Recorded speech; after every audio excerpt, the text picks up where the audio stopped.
քանի որ 2026 թվականի պետական բյուջեի նախագիծն են քննարկում, ուզում եմ ընդգծել, որ 2026 թվականը վճռական նշանակություն է ունենալու խաղաղության համար, որովհետև հունիսին տեղի ունենալու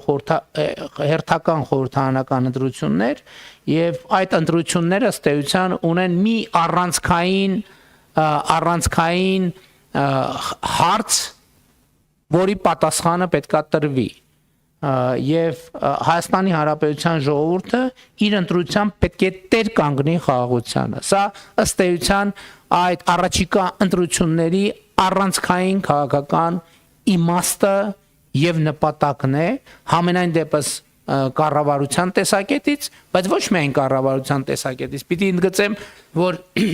հարցը այդպես է եւ կառավարության տեսակետից եւ պատմական տեսակետից եւ բոլոր հնարավոր մյուս տեսակետներից, այսինքն 2026 թվականի խորհրդարանական ընտրությունների առանցքային հարցադրումը հետեւյալն է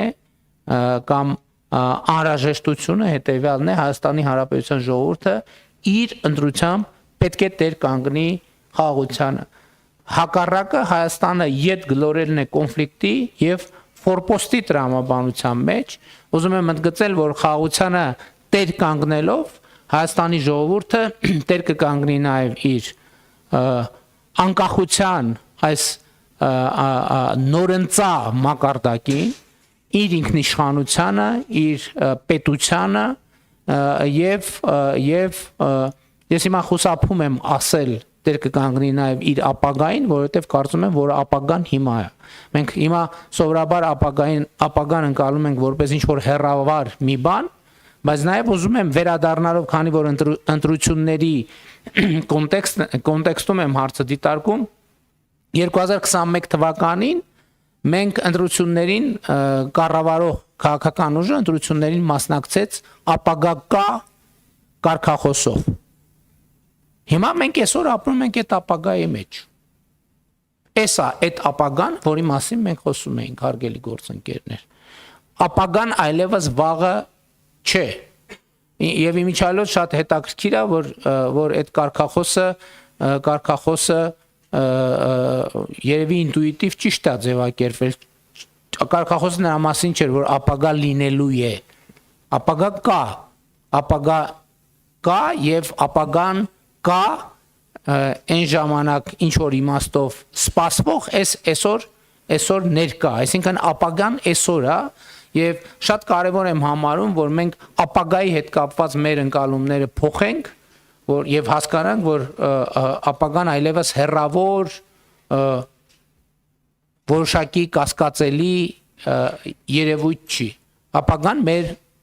այսօրվա ամենօրյա կյանքն է, որովհետեւ 5 րոպե առաջ սա արդեն ապագա էր, ինչ որ հիմա կամ կես ժամ առաջ։ Եվ այս առումով իհարկե առանցքային նշանակություն ունի, այդ թվում խաղաղության տրամաբանության մեջ, այն որ մենք մեր գործողությունների գաղափարաբանության առանցքում դնում ենք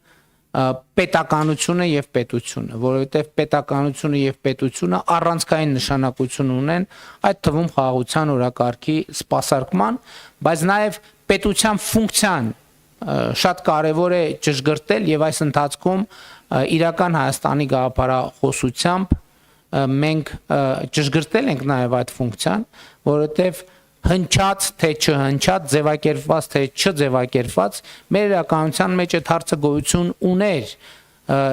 Ի վերջո ինչի համար է պետությունը, ինչի համար է Հայաստանի Հանրապետությունը։ Նախորդող շրջանում ձևակերպված թե չձևակերպված, գիտակցված թե չգիտակցված, ըստ էության մենք առաջնորդվել ենք այն տրամաբանությամբ, որ Հայաստանի Հանրապետությունը հենման կետ է բնույթով այլ պետություն ունենալու համար։